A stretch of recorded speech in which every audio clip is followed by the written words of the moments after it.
যে আল্লাহ সম্পর্কে আল্লাহ রাব্বুল আলামিনের জমিনে যারা প্রশ্ন তুলতেন তাদেরকে সঠিক জবাব দেওয়ার জন্য এই সূরাটি নাযিল করা হয়েছে। এই ইখলাস, এই খালেস বা খুলুসিয়াত আমাদের মধ্যেও থাকতে হবে, সেটা আল্লাহর বিশ্বাসে এবং আমলে কর্মে সব জায়গায়। এই জন্য আল্লাহ রাসূল সাল্লাল্লাহু আলাইহি সাল্লাম বলেছেন, হাদিস, এখানে অসংখ্য হাদিস, একটা ছোট হাদিস, যে আখিস দীনাকা ইয়াকফিকাল আমালুল কলিল। তোমার ঈমানকে, তোমার ইখলাসকে, তোমার খুলুসিয়াতকে খাঁটি করো। যদি তোমার এটা খাঁটি হয়ে যায়, একাগ্রতা হয়ে যায় আল্লাহ আল্লাহ রাসূলের জন্য, তাহলে আল্লাহ আল্লাহ রাসূল জানাচ্ছেন যে তোমাদের অল্প আমল করলেই নাজাতের জন্য যথেষ্ট।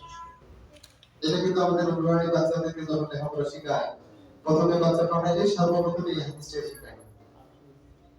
এটা হলো আপনার নুরানি কমিশনে যে মাদ্রাসাগুলো, সব মাদ্রাসায় সর্বপ্রথম এটাই শেখানো হয়, এক নাম্বার হাদিস হিসেবে। যদিও হাদিসের এক নাম্বার হাদিস হলো যে আসসালামু ক্বাবলাল কালাম।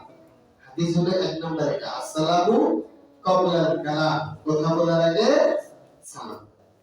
মুসলমান সালাম ছাড়া কথা বলতে পারে। এটা হলো আমাদের এক নাম্বার শিক্ষা। এটা হলো এক নাম্বার। দুই নাম্বার হলো ইন্নামাল আমালু, তিনের ব্যাপারে এটা বলে যায়। তো আমাদের সর্বপ্রথম কথা হলো যে ইয়া আইয়ুহান নাস, হে মানুষ সকল, আফসুস সালাম ওয়াকিমুত তাওয়া ওয়া সাল্লু ওয়ান নাসু ইয়াতাদখুলুনাল জান্নাতা বিসসালাম। পরে আল্লাহ বলেন ইয়া আইয়ুহান নাস, হে মানুষ সকল, আফসুস সালাম, সালামের প্রচলন। এই সালাম কথা বলার আগে সর্বপ্রথম সালাম দিয়ে শুরু করতে হবে। আমরা কিন্তু সালাম দিতে গরিবসি করি, দিতে চাই, অহংকার করি, বা অনেক সময় মনে করি বই আগে তো তারপরে এরকম একটা উপক্রম। কিন্তু আমাদের সালাম হচ্ছে কি? সালাম মানে কি? শান্তি, বরকত, দোয়া, তাই না? আরে আমরা সালাম দিয়ে কথা শুরু করব। মুসলমানের কথা শুরু হবে সালাম দিয়ে। এই জন্য সালাম ছাড়া কথা নয়, আদব ছাড়া শিক্ষা নয়। আদবে আউলিয়া, বিআদবে শয়তান। যদি আদব থাকে তাহলে ভদ্র নম্র হওয়া যায়, বলি হয়। আর যদি বেয়াদবি থাকে তাহলে কখনোই ভদ্র নম্র হওয়া যাবে না। এই জন্য সালাম ছাড়া কথা নয়, আদব ছাড়া শিক্ষা নয়। আদবে আউলিয়া, বিআদবে শয়তান। তো আল্লাহ রাব্বুল আলামিন এই সূরাতুল ইখলাস আল্লাহ রাসূল সাল্লাল্লাহু আলাইহি ওয়াসাল্লামের কাছে নাযিল করে বললেন। এই সূরাটির নাযিলের যে বিষয়বস্তুটা, সেটা ঘটনাটা হলো এরকম যে নবী করিম সাল্লাল্লাহু আলাইহি ওয়াসাল্লাম যখন তাওহীদের দাওয়াত নিয়ে এসেছিলেন, তখন দুনিয়ার মানুষরা ধর্মীয় চিন্তা ভাবনা কি ছিল তা আমাদের জানা কিন্তু বাকি নেই। আল্লাহ রাসূল সাল্লাল্লাহু আলাইহি ওয়াসাল্লামকে যখন পৃথিবীতে প্রেরণ করা হয়েছে, সেই যুগটার নাম সবচেয়ে দুনিয়ার মধ্যে বড় বড় যুগ, আইয়ামে জাহেলিয়াত। এই সময় আল্লাহ রাসূল সাল্লাল্লাহু আলাইহি ওয়াসাল্লামকে আল্লাহ রাব্বুল আলামিন এই পথগুলো মানুষদেরকে আল্লাহকে চিনার জন্য, আল্লাহর দিকে ডাকার জন্য রাসূলকে প্রেরণ করা। আল্লাহ রাসূল সাল্লাল্লাহু আলাইহি ওয়াসাল্লাম যখন প্রেরণ করলেন, তখন এই দুনিয়া থেকে কম ছিল, গোষ্ঠী ছিল। কি গোষ্ঠী? যেমন ধরেন খ্রিস্টান। খ্রিস্টানরা এক খোদাই বিশ্বাস, ওরাও কিন্তু একজন খোদাকে বিশ্বাস করে, একটা গোষ্ঠী। হলেও তাদের খোদা কমপক্ষে একটি পুত্র ছিল। তাদের বিশ্বাস হলো যদিও আল্লাহ এক, তবে আল্লাহর একজন পুত্র ছিল, যাকে বলা হয় ঈসা। যীশু খ্রিস্ট, সেটা হলো আমাদের ঈসা নবীর ব্যাপারে ওরা এই মন্তব্যটা করে, এটা আল্লাহর পুত্র। যেহেতু বাবা ছাড়া দুনিয়াতে এসেছেন, এই জন্য তাদের বিশ্বাস এটা আল্লাহ। এই বিষয়টা ঈসা আলাইহিস সালাম জাতির মানুষদেরকে অনেক বোঝাতে চেয়েছিলেন, কিন্তু মানুষরা তাটা মানে নেই। অতি মহব্বত, মানে ওই যে আমরা একটা প্রবাদ বাক্য বলি না, যে অতি ভক্তি চোরের রক্ত, তাই না? আমরা অতি ভক্তি দেখাতে গিয়ে মানে একজন নবীকে আল্লাহর পুত্র পর্যন্ত বানিয়ে ফেলেছি। এই হলো মূর্খতা। তা ইহুদিরা, এরা এক খোদাই দাবি করে, এরাও এক খোদাই বিশ্বাস করে, কিন্তু তাদের খোদার মজবুততা ও মরদেহ এবং অন্যান্য যে মানবিক গুণাবলী উদ্বেগ ছিল।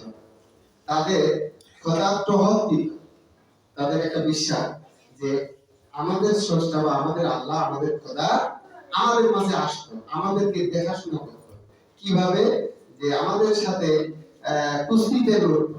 মানে তখন তাদের মধ্যে কুস্তিগির একটা খেলা ছিল। এই খেলায় যারা বেশি শক্তিশালী হয়ে যখন কুস্তিতে বিজয় লাভ করতো, তখন তারা এটা মনে করে যে এটা স্বয়ং খোদাই লড়ে তাকে বিজয় করে দিয়েছে। এরকম একটা ভুল তত্ত্ব বা মিথ্যা যে আকাঙ্ক্ষা তাদের মধ্যে ছিল। যদিও তারা খোদা বা স্রষ্টাকে একজন মনে করত, কিন্তু তাদের মনে হতো যে এনার মাধ্যমে খোদা অবতারণ করেছে। ওই যেমন আমরাই কিছু কিছু মানুষ, অশিক্ষিত বা অল্প শিক্ষিত মানুষরা, যখন কোন হুজুর, কোন বুজুর্গ আলিমের কাছে কোন দোয়া দরুদ দেই, আমাদের বিশ্বাসে আসে যায় আল্লাহ এক বটে, তবে হুজুর না করলে মনে হয় আমাকে দিবে, হুজুরের মাধ্যমে চাইলেই মনে হয় আল্লাহ আমাকে দিবে, নাহলে দিবে না। এই ধরনের চিন্তা ফিকিরটা ছিল খ্রিস্টান, ইহুদিদের। এগুলো কোনো মুসলমানের চিন্তা ফিকির হতে পারে না। মুসলমানের চিন্তা ফিকির একটা হলো লা শারীকা লাহ, এক আল্লাহকে বিশ্বাস করে এখানে কোনো শরীক করার অপশন মুসলমানের। যারা ইমানের ঘোষণা, কারণ আল্লাহ আপনাকে সরাসরি বলছে বান্দা তুমি আমার কাছে চাও না।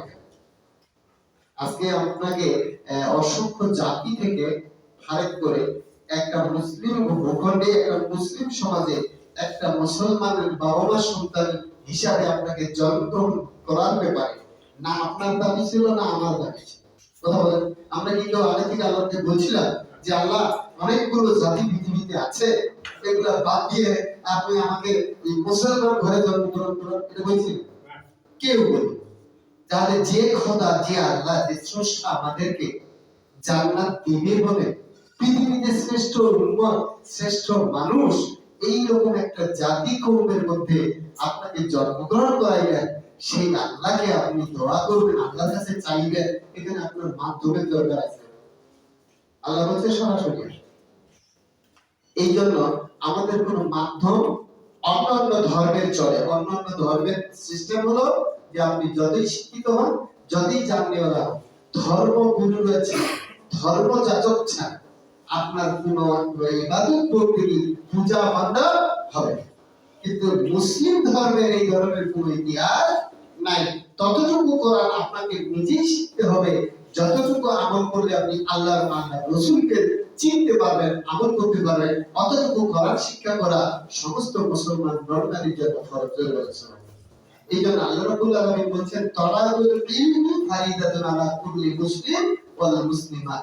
প্রত্যেকটি নর নারীকে ইলম তালাশ করে, অর্থাৎ তালাশ মানে কি, খোঁজা, খুঁজতে হবে আপনাকে নিজে দায়িত্ব করে যে কোথায় ইলম শিক্ষা দেওয়া হয়, কোনখানে দিন শিক্ষা দেওয়া হয়। আপনার উপর দায়িত্ব দিয়েছে আল্লাহ, হুজুরের উপর। হুজুর তখন দায়িত্ব